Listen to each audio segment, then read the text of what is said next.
एक गांव में भिक्षु नाम का एक गरीब आदमी हुआ करता था। वो अपने बेटा सोमू और पत्नी के साथ एक छोटी सी झोपड़ी में जीता था। उनके घर में भिक्षु के पिता यानी सोमू के दादाजी की तस्वीर हुआ करती थी।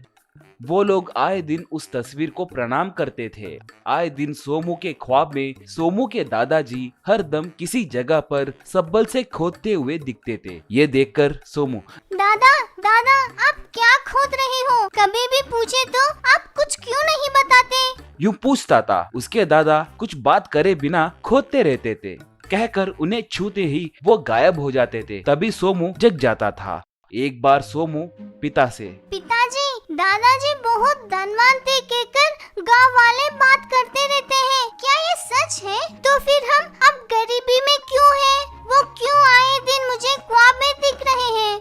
पूछा भिक्षु। हाँ रे, ये सच है। बचपन में हम सोने के थाली में खाना खाते थे, मगर तुम्हारे दादाजी व्यापार में सब कुछ खो दिए। उनके फोटो को प्रणाम करने के अलावा हम और कुछ नहीं कर सकते। तुम उनके बारे में ज्यादा सोचे होंगे, इसलिए वो तुम्हारे ख्वाबों में आ रहे हैं। उनके बारे में सोचना बंद करो। एक बार फिर से उसे एक सपना आया। वो नींद से उठकर देखा कि उसे घर के बीच में एक सब्बल दिखाई दिया। ये क्या? ये सब्बल घर के बीच में किसने रखा? सोचकर उठा। उसे लेकर घर के कोने में रखकर फिर से सो गया। सुबह उठकर देखे तो वो फिर से घर के बीच में था। वो देखकर भिक्षु, इसे कौन घर के बीच में रखे? वैसे अपने घर में सब्बल नहीं है ना? कहकर उसे निकालकर घर के बाहर फेंक दिया। शाम को सोमू स्कूल से आया, तभी उसे वो सब्बल फिर से घर के बीच में दिखाई दिया।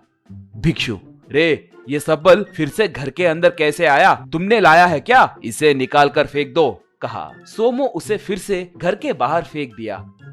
अगले दिन सोमू नींद से उठकर देखा, उसे वो सब्बल फिर से घर के बीच में दिखाई दिया।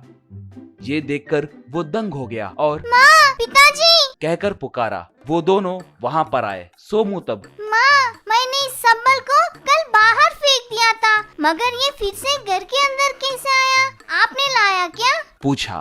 भिक्षु तब, रे हमारी मजाक करने की उम्र नहीं है। नाटक करे तो मार खाओगे। इसे ले जाकर गांव के बाहर फेंक कर आओ, कहा। सोमू तब, मैंने इसे नहीं लाया है पिताजी। आप भी नहीं लाए हैं कह रहे हो ना? तो फिर लगता है ये कोई चमत्कारी सब्बल है। ख्वाब में दादाजी के हाथों में यही रहता है पिताजी। ये जहाँ भी फेंके तो भी यहीं पर कैसे पहुँच रहा है? इसका मतलब यहाँ खोदने के लिए ये कह रहा है क्या? एक बार यहाँ पर खोद के देखेंगे पिताजी, कहा। माँ तब, तुम पागल हो गए हो क्या रे? वहाँ खोदने के लिए बोल रहे हो? पागलों के जैसे सोचना छोड़ो, बोली। सोमू तब, नहीं माँ, दादाजी भी ख्वाब में हरदम कुछ खोदते रहते हैं। लगता है वो मुझसे कुछ कहने की कोशिश कर रहे हैं, कहा। भिक्षु तब, ओ ऐसा क्या? तो फिर एक बार कोशिश करने से कुछ नहीं होगा री, कहा। ऐसे सोमू ने सब्बल से खोदना शुरू किया। थोड़ी देर के बाद एक बड़ा सा पत्थर बाहर निकला। उसे सोमू और भिक्षु मिलकर हटा दिए। तब वहां पर उन्हें एक सुरंग दिखाई दिया। बाद में भिक्षु एक मशाल पकड़कर जा रहे तो सोमू और उसकी माँ उसके पीछे पीछे जाने लगे। थोड़ी दूर जाने के बाद उन्हें बहुत सारा सोना, पैसे और हीरे दिखाई दिए। ये देखकर वो लोग आश्चर्य में पड़ गए। ऐसे वो लोग उस झोपड़ी की जगह ही एक बड़ा सा बंगला बनाकर कार में खुशी से घूमने लगे। एक बार सोमू को उसके दादाजी ख्वाब में दिखाई दिए। बेटा, मेरे जायदाद को थोड़े लोग हड़पने के लिए देख रहे थे। ये पता करके मैंने इन्हें यहाँ पर छुपाया है। वो मेरे बेटे को बोलने से पहले ही मैं एक दुर्घटना में मारा गया था, इसलिए उसे बता नहीं पाया। अब मुझे शांति मिली है। आप सब खुश है तो मुझे वही काफी है। अब से मैं तुम्हें ख्वाब में नहीं दिखूंगा, कहकर गायब हो गया। नींद से उठकर सोमू अपने दादाजी के तस्वीर को देखकर प्रणाम किया।